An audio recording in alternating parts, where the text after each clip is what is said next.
Samootsyenka so'zining to'g'ridan to'g'ri tarjimasi bu o'zini baholashdir. Natijalarni baholash, qobiliyatlarni va tashqi ko'rinishni baholash, o'zini qabul qilish va qadrlash. Hattoki atrof muhitingizda qanchalik katta joy egallashingiz ham samootsyenkangizga bog'liq. Samootsyenkani 3 darajaga bo'lar ekanmiz: past, normal va o'ta baland, ya'ni завышенная samootsyenka. Lekin mening nazarimda faqat 2 xili bo'ladi. Chunki завышенная samootsyenka shu baland samootsyenka. Bu odamning himoya reaksiyasi bo'lib, aslida past samootsyenkali odamniki hisoblanadi. Ya'ni shunaqa odamlar bor, ular har bir burchidan o'zini sevishi, samootsyenkasi balandligi haqida juda ko'p gapiradi. Men o'ylayman, bu shunchaki himoya reaksiyasi. Xo'p, o'zini past baholaydiganlar juda ko'p o'zini yerga uradi, so'zlarida va harakatlarida. Lekin bu ham har xil aspektlarda bo'lishi mumkin. Chunki shunaqa odamlar bor, ular tashqi ko'rinishini unaqa judge qilishmaydi, ya'ni yerga urishmaydi, to'g'ri qabul qilishadi va qadrlashadi.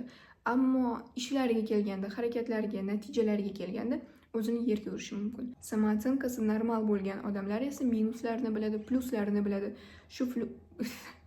Shu pluslarga shukur qiladi, lekin shu yaxshi taraflaridan kelib chiqib o'ziga qadr-qiymat belgilamaydi. Aslida o'zini baholash qanchalik to'g'ri? Noto'g'ri. O'zini baholash sog'lom tarzda amalda bo'lishi kerak. Ya'ni yaxshi taraflaringiz, erishgan yutuqlaringiz va umuman olganda sizga berilgan barcha ne'matlarni yaratgandan deb bilib, ular uchun shukur qilasiz. Lekin minuslarni ko'ra olasiz va ularni deb o'zingizni tanqid qilishni o'rniga yoki yerga urishni o'rniga ularning ustida ishlashni boshlaysiz. Lekin minuslar o'zi nima? Boyvachcha bo'lmaslik minusmi? Yo'q. Qat'iydir kam bo'lishi minusmi? Yo'q. Lekin siz shunaqa fikrda bo'lishingiz minus. Ya'ni qat'imdir kam degan fikrda bo'lishingiz minus. Deylik, sizga chiroyli husn berilmagan degan fikrda yurasiz.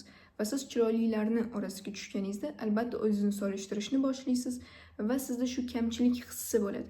Mana shu hissiyot minus hisoblanadi. Umuman olganda boshqa aspektlardagi kamchilik hissi ham minus hisoblanadi va boshqa xudoga xush kelmaydigan fikrlar bilan, tushunchalar bilan yoki hayot tarzi bilan yashash mana shu minus hisoblanadi.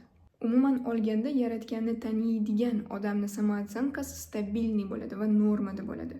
Chunki ayol kishi yaratilganda uje qadrli qilib yaratilgan. O'qishni eplaganida emas, karyerasini boplab qo'yganida emas, 5-6 ta tug'ib qo'yganida emas va osh-ovqatni chotki qilib qo'yganida ham emas. Ты уже родилась ценной va qolganini odamlar belgilashni boshlaydi. Ular standartlar qo'yishni boshlaydi. Ideal ona, ideal farzand, ideal ayol, ideal kelin va tomu podobное. Va biz bilmagan holda kimlardir, qachonlardir belgilab qo'ygan standartlarga cho'qinishni boshlaymiz. Lekin bu standartlar yillar mobaynida zamon oshib o'zgarib boradi. Lekin yaratganniki o'zgarmaydi.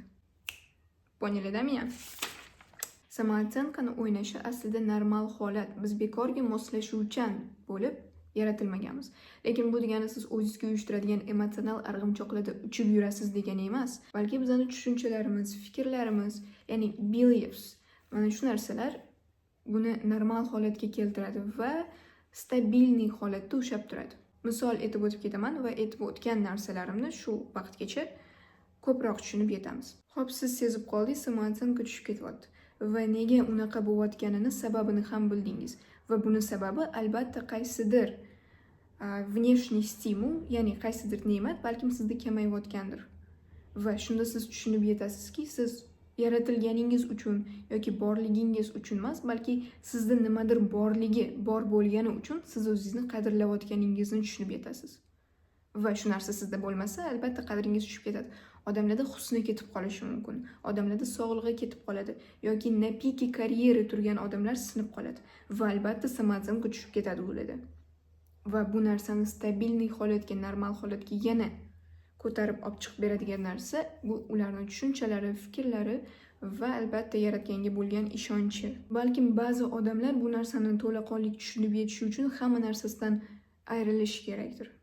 Yoki shunchaki meni gaplarimni tushunib yetish uchun hamma narsadan ayrilish kerak yoki voz kechish kerak, bilmadim. Ya'ni odam o'zini yalang'och holida qabul qila olishi va shukur qila olishi kerak. Yalang'och so'zini men metafora qilib ishlatdim albatta. Ya'ni bizda bor ne'matlarni, narsalarni qadrlaymiz, lekin shu narsalardan kelib chiqib o'zimizga qadr-qiymat belgilamaymiz. Понимаете, о чем я? O'ylaymanki, solishtirish, yerga urish, odamlarni qo'ygan standartiga javob bermaslik va shunga o'xshash tushunchalardan tashqari yana qanaqadir tushunchalarni o'zingizga oldinglar gaplarimdan. Xo'p, endi mana shu ortiqcha narsalarni olib tashlaganida odam haqiqiy xohishlarini, haqiqiy istaklarini va o'zini yo'lini ko'ra oladi. O'zi yashashni xohlagan hayot tarzini ham ko'ra oladi va o'sha narsaga intilishni boshlaydi. Va albatta identity, o'zini shaxsini ham qurishni boshlaydi. Chunki endi solishtirishlar yo'q. Va kelajakda yana bu identitysini yoki shaxsini yana yo'qotganda, u endi qanaqa qilib yana oyoqqa turishni biladi. O'ylaymanki, gaplarim qiziqarli va foydali bo'ldi. Men mikrofonsiz gapirganim uchun fonda shum bo'lgan bo'lishi mumkin. Sorry. Va Instagram, YouTube'dan kuzatib boring. Savollaringiz bo'lsa, albatta tashlab ketishingiz mumkin kommentariyada. Pakeda.